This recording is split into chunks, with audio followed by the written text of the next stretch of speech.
Bonsoir à tout le monde. C'est le 19 août 2026. Je suis bien content, en effet, que vous êtes à l'écoute présentement, bien sûr par l'enregistrement. Ça nous donne un plaisir de partager la parole de Dieu avec vous. Vous savez, en effet, la Bible est inspirée parfaitement. Il n'y a aucune comparaison, en effet, de la Bible avec les autres religions. La Bible est beaucoup plus supérieure. C'est parfaitement inspiré par le Saint-Esprit. Chaque auteur, chaque expression est dans son entier. C'est ça, l'entière euh, inspiration par le Saint-Esprit. Alors, ce soir, en effet, c'est un mercredi soir et nous allons regarder un passage. Le pasteur m'a demandé à peu près vers 5 heures ce soir de le remplacer parce qu'en effet, il était recevoir en effet des injections et puis il se repose. Alors, nous allons regarder ensemble l'épître aux Éphésiens, le premier chapitre.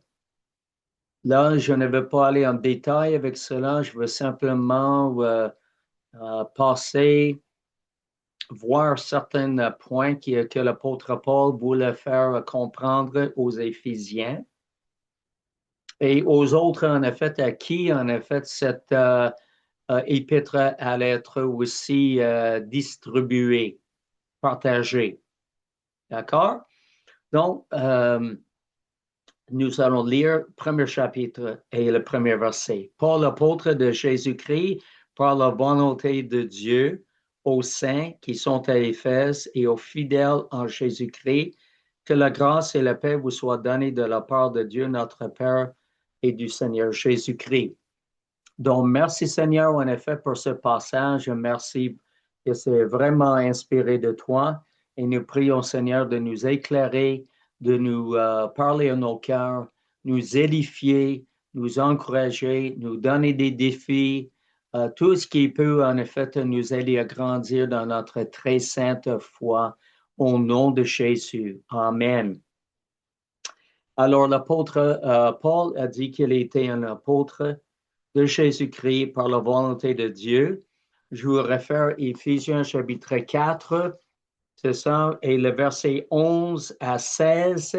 Si vous voulez comprendre mieux l'idée, en effet, qu'il y a 5 ministères, c'est ça, ceux qui sont appelés au ministère, je ne parle pas de tous les ministères de tous les chrétiens, je parle de ceux, en effet, que Jésus a donné comme apôtres, prophètes, évangélistes, pasteurs et les enseignants. Donc, Paul était un apôtre de Jésus-Christ parce qu'il a vu, en effet, le Seigneur Jésus après qu'il est ressuscité des morts et qu'il l'a rencontré sur le chemin de Damas. Alors, c'était par la volonté de Dieu qu'il était appelé comme apôtre. Puis ensuite, écrit, en effet, cet épître aux saints. Ça, c'est ceux qui ont été sanctifiés en Jésus-Christ.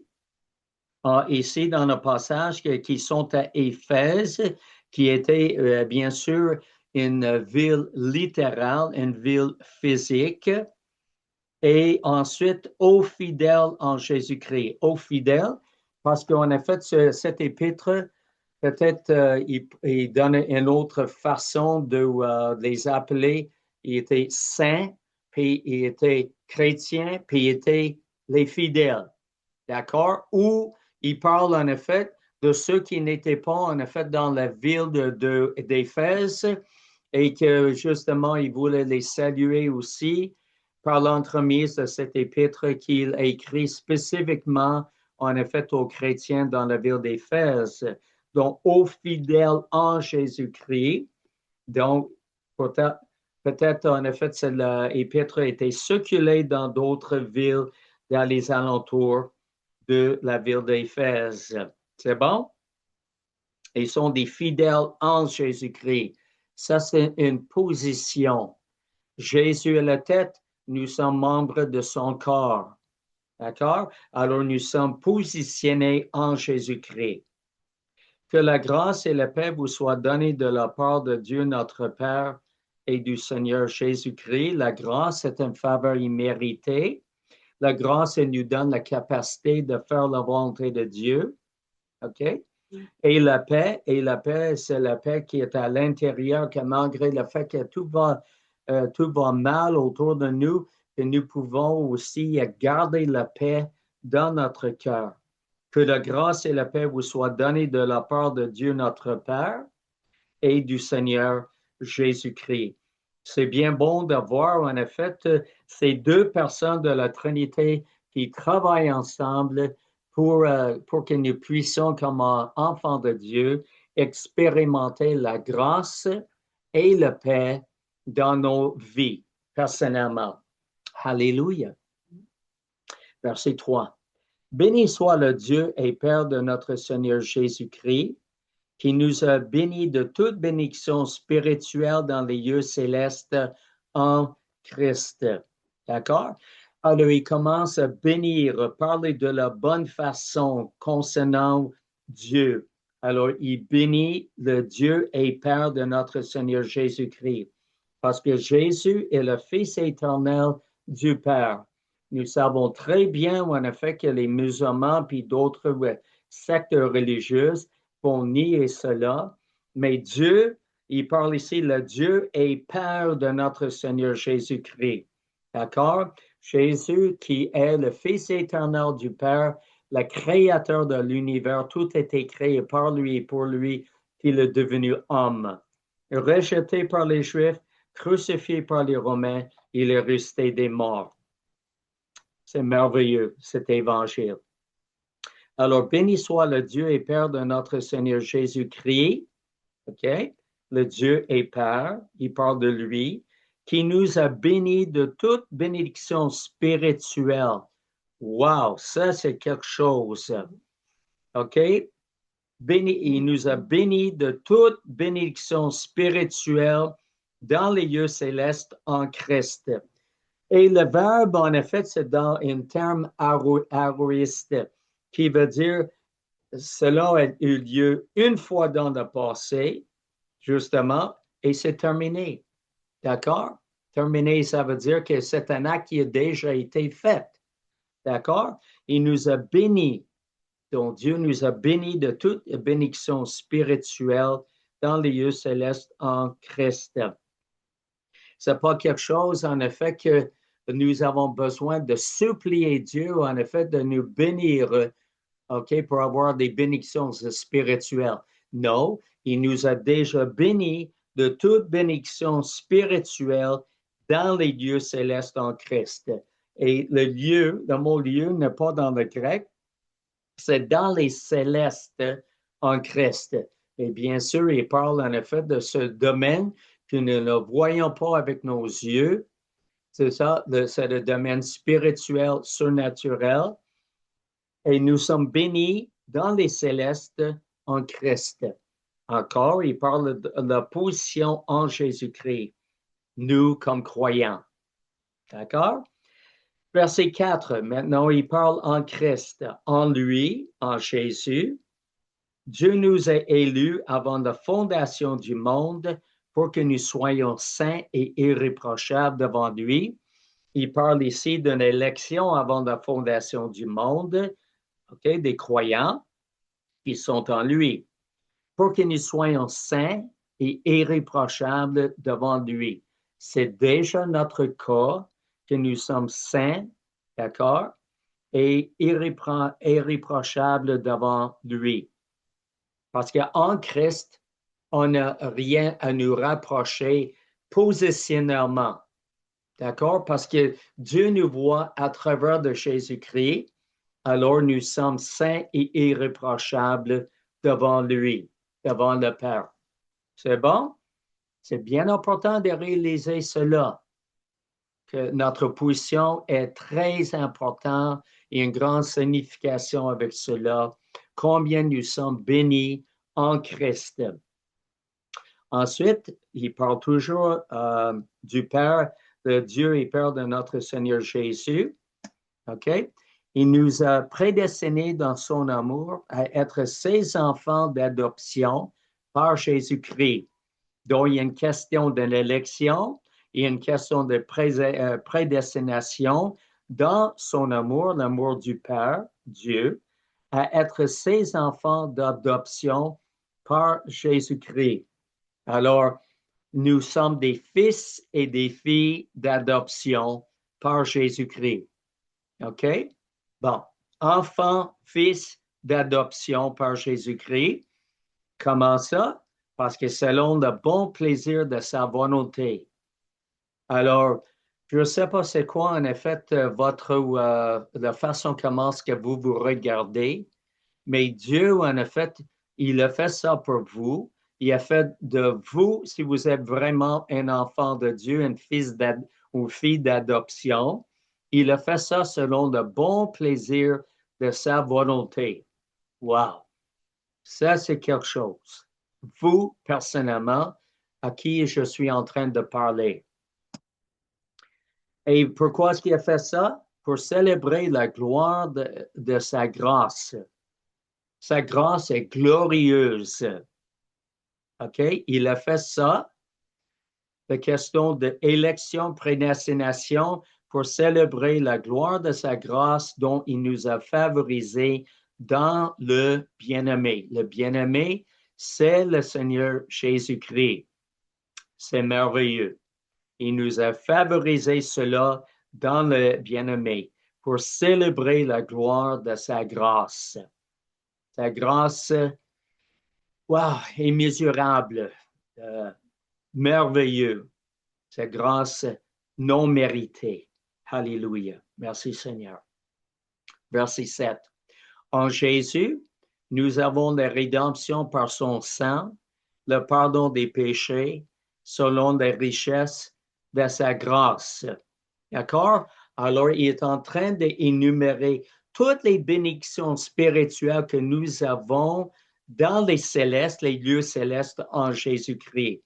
À cause que nous sommes positionnellement en Jésus-Christ, nous profitons de toutes ces bénédictions célestes. Puis, nous avons la rédemption par son sang. Nous étions esclaves de l'ennemi, esclaves de toutes nos passions, loin de Dieu, en train de vivre dans le péché, dans l'ignorance et dans la stupidité même. Nous avons la rédemption. Il nous a rachetés par le sang précieux de Jésus. Et nous avons le pardon des péchés. Passé, présent et futur, nos péchés ont été pardonnés en Jésus-Christ. Voici l'importance de notre position en Christ. Nous avons été rachetés par son sang, nous avons obtenu le pardon des péchés, passé, présent et futur. D'accord? Je parle de positionnement en Jésus. Et c'est selon la richesse de sa grâce. Sa grâce est remplie de richesse. C'est merveilleux. Qu'est-ce que Dieu a fait pour nous à travers de son Fils Jésus? Et que Dieu a répandu, en effet, les richesses de sa grâce, que Dieu a répandu abondamment sur nous par toute espèce de sagesse et d'intelligence. Alors, toutes ces choses qu'on vient de voir jusqu'à date, Dieu, selon les richesses de sa grâce, Dieu a répandu abondamment sur nous par toute espèce de sagesse et d'intelligence. Voyez-vous qu'est-ce que nous avons déjà en Jésus-Christ? Il a répandu ça sur vous, d'accord? Et moi, abondamment. OK? Lorsqu'il dit abondamment, il parle de excessivement, d'une façon surabondante. D'accord? Donc, ce n'est pas simplement comme un verre qui est rempli, en effet, au complet, mais ça va déborder. Alors, Dieu a répondu d'une façon qui déborde sur nous, OK, par toute espèce de sagesse et d'intelligence. D'accord? Ça, c'est déjà en nous par le Saint-Esprit qui nous habite. Il nous a fait connaître le mystère de sa volonté. Le mystère de sa volonté parce que dans l'Ancien Testament, ce n'était pas divulgué. La question en effet de l'Église et qu'est-ce qu'il allait faire pour une nouvelle alliance et sauver les personnes par Jésus-Christ et même la question en effet de le sacrifice de la croix. Ce n'était pas vraiment compris, même par les prophètes dans l'Ancien Testament. Il y a quand même certaines prophéties, mais ce n'est pas comme maintenant aussi. Il nous a fait connaître le mystère de sa volonté, d'accord, qui est révélé dans le Nouveau Testament, selon les bienveillants desseins qu'il a formés en lui-même. Alors, Dieu avait un dessein, justement, pour vous et moi. D'accord? Il a fait connaître le mystère de sa volonté, selon les bienveillants desseins qu'il a formés en lui-même. Et maintenant, il va expliquer pour le mettre à exécution lorsque les temps seraient accomplis, de réunir toutes choses en Christ, celles qui sont dans les cieux et celles qui sont sur la terre. D'accord? Et lorsque les temps ont été accomplis, le Père a envoyé le Fils est venu, en effet, il a payé pour nous sur la croix, il est resté des morts, et voilà justement, c'est ça, tout a été mis à l'exécution. Et que lorsque c'était le temps qui était accompli, lorsque Jésus a mis pied sur terre pour accomplir en effet sur la croix et par sa résurrection et aussi par les débuts en effet de son Église universelle, de tous les croyants qui allaient accepter Jésus comme Seigneur et Sauveur personnel et de réunir toutes choses en Christ, celles qui sont dans les cieux et celles qui sont sur la terre. On continue. Verset 11. En Jésus, en lui, nous sommes aussi devenus héritiers et ont été prédestinés suivant le plan de celui qui opère toutes choses d'après le conseil de sa volonté. En Jésus, en lui, en Christ, nous sommes aussi devenus héritiers. Donc, nous avons un héritage qui nous est réservé dans les cieux. Alléluia. Ayant été prédestinés suivant le plan de celui qui opère toutes choses d'après le conseil de sa volonté. C'est merveilleux. C'est ça, sa volonté. C'est pas la première fois qu'on voit ça dans le passage, n'est-ce pas? La question de sa volonté, verset 5, selon le bon plaisir de sa volonté, et qu'il avait un plan, c'est ça, puis il opère toutes choses d'après le conseil de sa volonté, afin que nous, les croyants, servions à célébrer sa gloire. Donc, c'est le but de Dieu. Il veut que nous vivions pour célébrer sa gloire ici sur la terre. Nous qui d'avance avons espéré en Christ. D'accord? Et vous savez c'est quoi l'espoir? J'ai déjà dit ça dans le passé, c'est une ferme attente de ce que Dieu a promis, il va l'accomplir. D'accord? L'espoir, il s'agit en effet du futur. Il s'agit de saisir ces choses par la foi afin que nous puissions vraiment les expérimenter pendant que nous vivons sur la terre. D'accord? Mais il parle ici, toutes les choses qui viennent, il dit ici, afin que nous servions à célébrer sa gloire, et nous célébrons sa gloire, n'est-ce pas? Nous qui d'avance avons espéré en Christ. Alors, c'est merveilleux, là. Nous sommes héritiers. On pourrait passer longtemps avec cela, héritiers. Dans les cieux et aussi l'héritage sur la terre. Qu'est-ce que Dieu nous a promis, en effet, que nous puissions expérimenter sur la terre par notre communion avec lui, avec le Seigneur. Verset 13, en lui, vous aussi, après avoir entendu la parole de la vérité, l'évangile de votre salut. C'est pour cette raison il s'agit de ne jamais avoir honte de la parole de la vérité, la parole de Dieu, l'évangile de votre salut. Cet évangile, cette bonne nouvelle de notre salut, c'est la parole de la vérité. Il s'agit en effet de le faire connaître frères et sœurs ou d'autres personnes afin qu'ils puissent entendre la parole de la vérité, l'évangile de notre salut. En lui, il continue encore, en lui, positionnellement en Christ, vous avez cru, parce qu'il parle ici aux Éphésiens qui sont des saints, qui sont à Éphèse et aux fidèles en Jésus-Christ. Alors, en lui, vous avez cru et vous avez été scellés du Saint-Esprit qui avait été promis, lequel est un gage de notre héritage pour la rédemption de ceux que Dieu s'est acquis pour célébrer sa gloire. D'accord? En lui, vous avez cru. Oui, Éphésiens, vous avez cru. Et c'est pour vous et moi aussi. Et vous avez été scellés. Ça, c'est bien important, l'idée d'un sceau. D'accord? Dieu a mis sur nous son sceau. Et le sceau, c'est le sceau du Saint-Esprit, cette personne merveilleuse qui est venue nous habiter, qui avait été promis. D'accord? Et si quelqu'un n'a pas d'Esprit de Dieu, il ne lui appartient pas.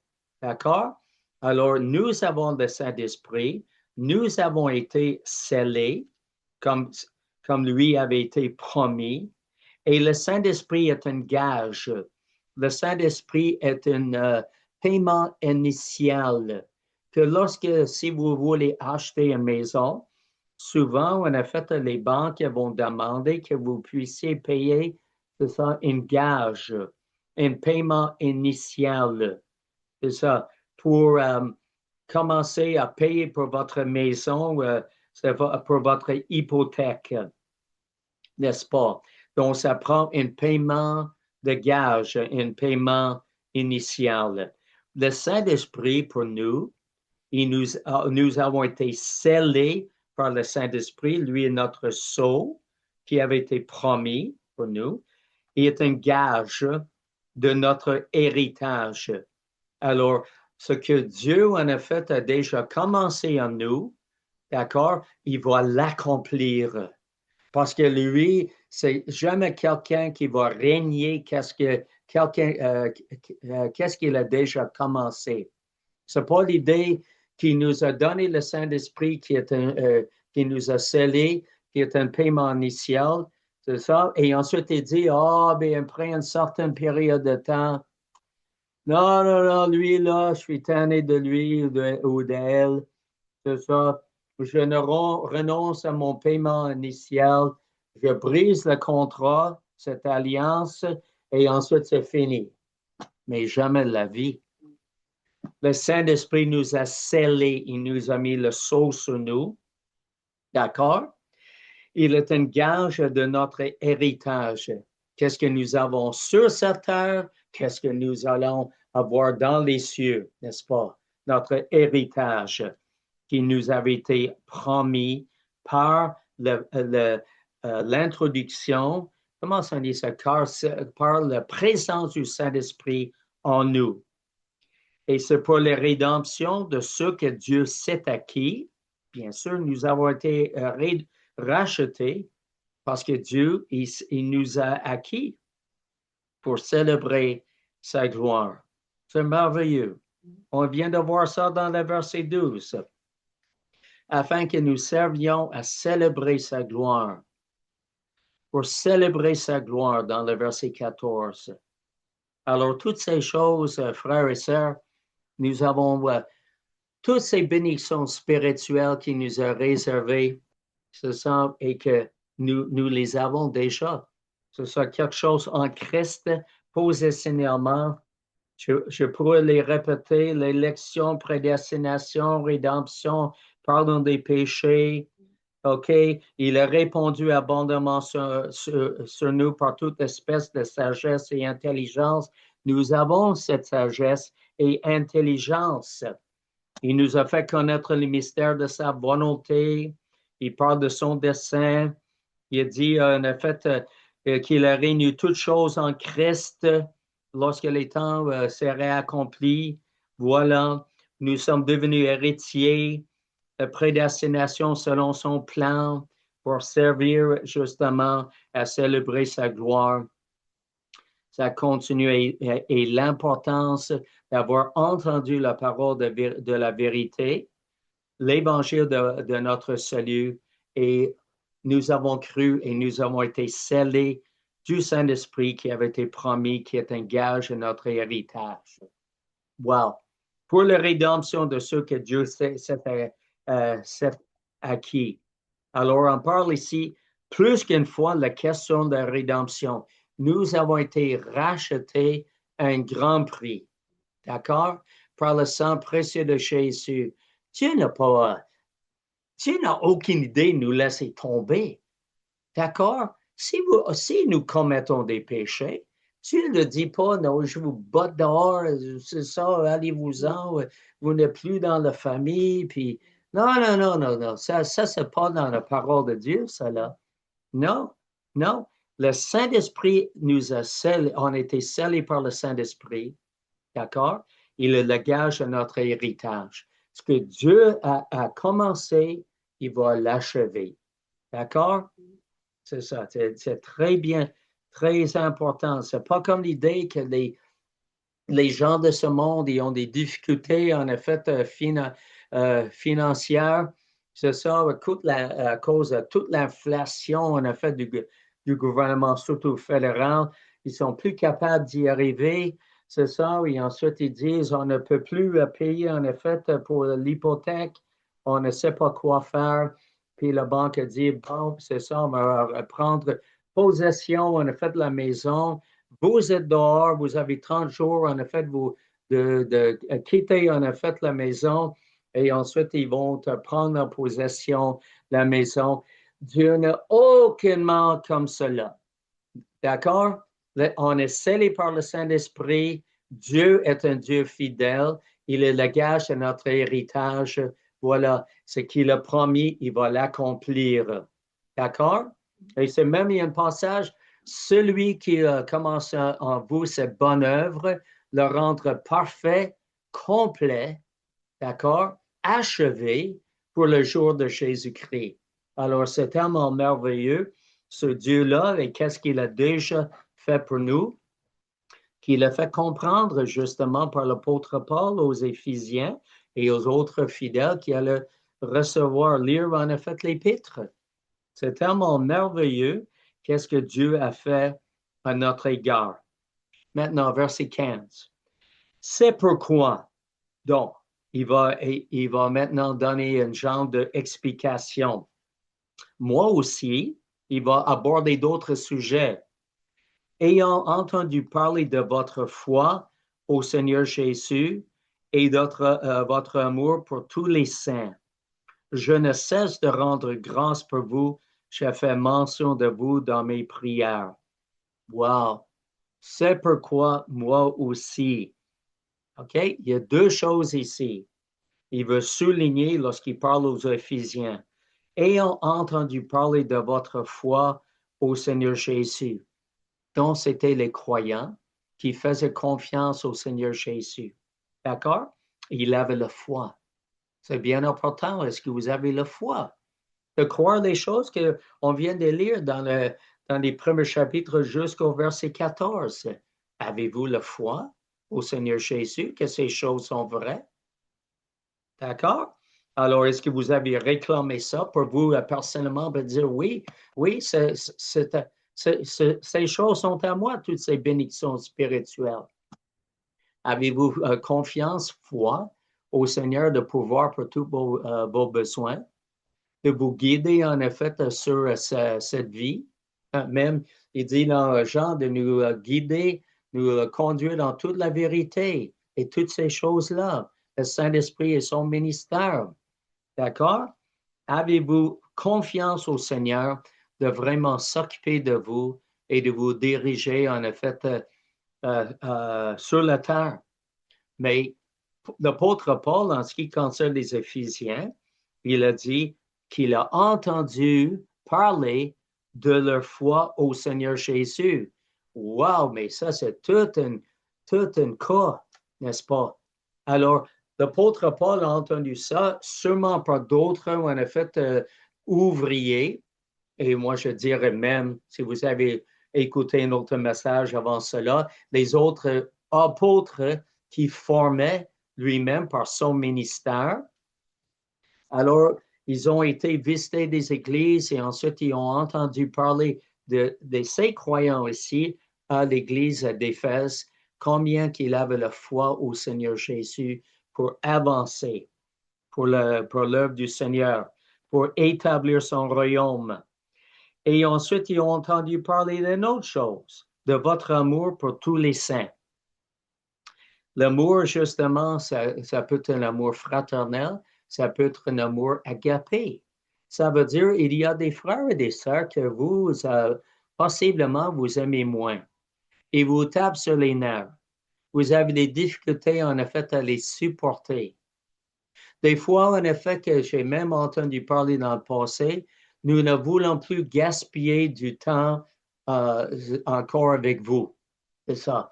D'accord? Ce n'était pas comme ça, en effet, pour les chrétiens, pour l'Église d'Éphèse.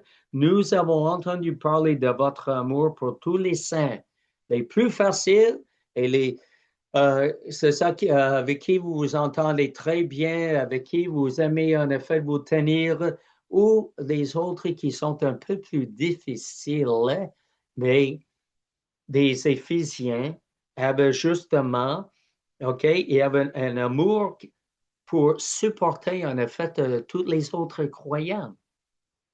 Bien sûr, je parle pas en effet de l'idée qu'il y a des faux docteurs qui viennent dans une église, qui veulent renverser une église, qui, c'est ça, enseignent des fausses doctrines, c'est ça, et tout, là. C'est ça, une des choses qui m'est venue au cœur, c'est l'idée, en effet, que les gens, malgré le fait qu'ils parlent en lui, on attend lui, c'est ça, et de quelle façon, en effet, par la confiance au Seigneur Jésus, et qui disent, en effet, que ça, c'est pas assez bon, il faut être régénéré par le baptême d'eau. Mais non, ça n'a aucun de bon sens. Ce n'est pas l'eau qui va régénérer quelqu'un, c'est le Saint-Esprit qui nous régénère au moment que nous faisons profession de foi au Seigneur Jésus. D'accord? Alors, il parle de l'amour pour tous les saints. Ils sont dans l'Église, les plus difficiles et les moins difficiles, avec qui vous vous entendez peut-être très facilement. D'accord? Donc, avoir un amour pour les autres frères et sœurs. D'accord? Mais on n'a pas à supporter la fausse doctrine parce que l'apôtre Paul a parlé plus qu'une fois de la sainte doctrine et comment est-ce qu'il faut vraiment prendre position pour cela. Alors, à cause de cela, voyez-vous, la foi et l'amour, d'accord? Maintenant, il parle de « Je ne cesse de rendre grâce pour vous ». Alors, il est en train de remercier le Seigneur. « Je fais mention de vous dans mes prières ». Là, on va embarquer sur la première prière ici de l'apôtre Paul, écrit, d'accord? Dans ce passage, dans cet épître, parce qu'il y a aussi un autre passage dans le chapitre 3, à partir du verset 14. Alors, il dit, je fais mention de vous, Éphésiens, dans mes prières, afin que, qu'est-ce qu'il prie? Les raisons, afin que le Dieu de notre Seigneur Jésus-Christ, le Père de gloire, vous donne un esprit de sagesse et de révélation dans sa connaissance. C'est merveilleux. Le Dieu de notre Seigneur Jésus-Christ, le Père de gloire. Dieu est le Père de gloire. C'est un Père glorieuse. C'est le Dieu de notre Seigneur Jésus-Christ et Père. Et qu'est-ce qu'il prie? Qui vous donne, Dieu, le Père, vous donne un esprit de sagesse et de révélation dans sa connaissance. D'accord? Qu'est-ce qu'on a déjà lu dans le verset 8? C'est quelque chose qu'on est supposé d'avoir déjà. D'accord? On les a. Que Dieu a répandu abondamment sur nous par toute espèce de sagesse et d'intelligence. Mais là, il parle ici qui vous donne un esprit de sagesse et de révélation dans sa connaissance. La connaissance de Dieu le Père. D'accord? La connaissance, c'est l'idée de connaître quelqu'un de façon personnelle, de connaître d'une façon intime. D'accord? C'est pas juste j'ai une connaissance de telle et telle personne, mais je ne l'ai jamais rencontrée. Mais non, Dieu nous habite. D'accord? Alors, nous pouvons développer cette relation personnelle, cette relation, connaissance approfondie, intime. D'accord? Et puis, là, il dit qu'il vous donne un esprit de sagesse et de révélation. Parce que cette sagesse qui est en nous, bien sûr, par le Saint-Esprit, il veut que nous puissions, en effet, de découvrir et de révélation. Des choses, vous savez très bien, j'espère que vous avez déjà lu la parole de Dieu et ensuite, vous lisez un passage et vous attendez de recevoir quelque chose du Saint-Esprit de Dieu. Et ensuite, wow, c'est ça, c'est une révélation pour vous. Et vous êtes vraiment encouragé parce que ça vous parle personnellement. Mais ça, c'est comme une révélation. D'accord? Alors, la révélation, ça peut être la révélation dans le cœur et qui vous donne un esprit de sagesse et de révélation. Le mot esprit, ça peut être esprit, ça veut dire en nous. Le Saint-Esprit habite notre esprit. Le Saint-Esprit nous a rendus à la vie, dont nos esprits sont vivants. D'accord? Pas comme lorsque nous étions non-croyants, l'esprit était mort. C'était inactif. D'accord? Mais nous avons des esprits même qui ont été activés, donnés la vie par le Saint-Esprit. Ou esprit peut être une disposition mentale, une disposition.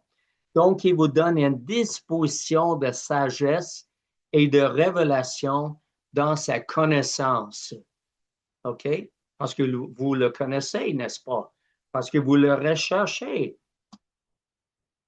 Alors, c'est merveilleux. C'est ça qui prie, en effet, l'apôtre Paul pour les croyants de l'Église d'Éphèse, afin que le Dieu de notre Seigneur Jésus-Christ, le Père de gloire, vous donne une disposition de sagesse et de révélation dans sa connaissance, ou qui vous donne un esprit dans votre esprit, c'est ça, la sagesse et la révélation dans sa connaissance. Voyez-vous l'importance, en effet, de prendre le temps puis essayer de comprendre, en effet, les mots et les phrases et dans le contexte. Et puis, moi, je vous encourage à les écrire. C'est ça. Tout ce que vous recevez par le Saint-Esprit, écrivez-le. Écrivez-le. Et ensuite, le Seigneur veut acheter d'autres choses. Il veut vous donner encore plus de révélation. Et que c'est dans sa connaissance qu'on obtient ces choses-là. Et le verset 18, qu'il illumine les yeux de votre cœur pour que vous sachiez quelle est l'espérance qui s'attache à son appel, quelle est la richesse de la gloire de son héritage qu'il réserve aux saints. Alors, l'apôtre Paul prie que Dieu le Père illumine les yeux de votre cœur, de notre cœur. OK? Donc, il y a notre entendement, il y a notre cœur. D'accord? Les yeux. Nous avons des yeux, nous sommes censés C'est ça, d'exercer, de développer les yeux de notre cœur. Alors, qu'est-ce que nous voyons en effet par notre imagination? C'est ça, nous pouvons vivre ces choses-là. Il veut qu'on soit illuminés, illuminer les yeux de notre cœur afin que nous puissions voir qu'est-ce que Dieu a une réserve pour nous. D'accord?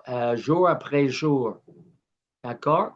Alors, c'est une illumination. Et ça prend cette connaissance du Seigneur que vous allez et moi développer par l'intimité, par cette relation personnelle avec lui, dans les Écritures, dans la prière, dans les temps que vous prenez en tranquillité devant lui et que vous exprimez vos cœurs devant lui. Qu'il illumine les yeux de votre cœur. Nous avons besoin d'être illuminés. OK? Et pourquoi? Pour que vous sachiez quelle est l'espérance qui s'attache à son appel. C'est quoi l'espérance? C'est une ferme attente de ce qu'il avait déjà promis, il va l'accomplir, n'est-ce pas? C'est pas l'idée que j'espère qu'il va faire beau demain afin que nous puissions aller dehors et c'est ça, ou faire des travaux autour de chez nous là, au lieu de pleuvoir. Pour que vous sachiez quelle est l'espérance qui s'attache à son appel. Qu'est-ce que le Seigneur à quoi est-ce qu'il vous a appelé? Vous avez un appel, aussi bien que moi j'ai un appel. Et ce n'est pas nécessaire que ce soit une des 5 ministères de Éphésiens chapitre 4 et le verset 11. Non, nous avons tous un appel, n'est-ce pas? Nous sommes à lui. Pour que vous sachiez quelle est l'espérance, qu'est-ce qu'il a en vue pour nous qui s'attache à son appel pour chacun de nous individuellement. Quelle est la richesse de la gloire de son héritage qui réserve aux saints? Quelle est la richesse de la gloire de son héritage? Donc, son héritage est déjà glorieux, mais c'est aussi plein de richesses. C'est tellement incroyable. Qu'est-ce que Dieu a une réserve pour nous, n'est-ce pas? Quelle est la richesse de la gloire de son héritage qui réserve aux saints? Les saints, on a vu ça dans le premier verset, lorsqu'il écrit aux saints qui sont à Éphèse, ceux qui ont été sanctifiés en Jésus-Christ. C'est donc merveilleux. Cette prière de l'apôtre Paul, il a commencé avec tout ce que nous avons déjà en Jésus-Christ. Et là, en effet, il est tellement, il rentre dans la prière pour les autres, il a entendu parler leur foi, leur amour, puis voilà, c'est ça. Et ensuite, il prie son Papa céleste. C'est merveilleux pour les Éphésiens et pour les autres qui vont lire cet épître, parce que c'est pour vous et moi aujourd'hui. C'est merveilleux. Qu'est-ce qu'en effet le Seigneur réserve pour nous? Et c'est pour cette raison que je vous encourage à fortement vous attacher au Seigneur, de prendre le temps avec lui, de chercher sa présence, de chercher vraiment à le connaître aussi personnellement, intimement, approfondir votre relation avec le Seigneur et qui vous donne un esprit de sagesse et de révélation dans cette connaissance. Alors, si vous avez des commentaires, je vous invite c'est ça, de les laisser en effet, soit que ça, sur YouTube ou là où est-ce que vous allez revoir cette vidéo.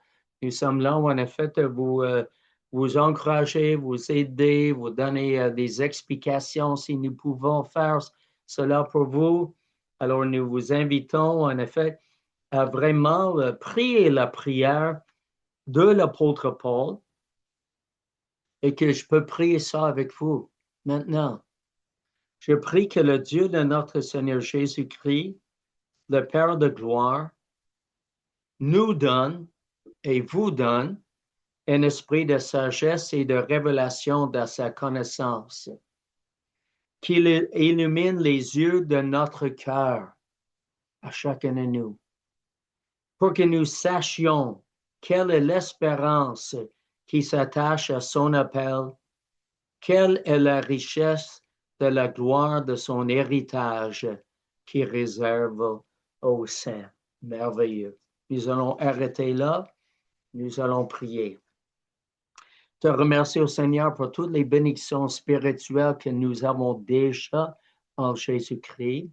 C'est toi qui as fait tout cela, ces choses-là, les rédemptions, tout en effet que nous avons reçu, le pardon des péchés. Merci Seigneur pour ta grâce glorieuse.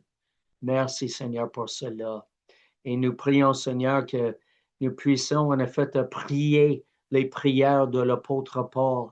Je prie en effet pour mes frères et sœurs de découvrir d'autres prières de l'apôtre Paul dans le Nouveau Testament, afin qu'ils puissent, avec moi, afin que nous puissions prier ces choses, croire qu'ils vont s'accomplir dans nos vies, Seigneur. Merci pour tout, Seigneur. Bénis chaque personne qui entend ce message et je prie que ça puisse nous aider à approfondir les Saintes Écritures et avoir une communion fraternelle et communion avec toi de plus en plus intime. Au nom précieux de Jésus. Amen. Merci de m'avoir écouté.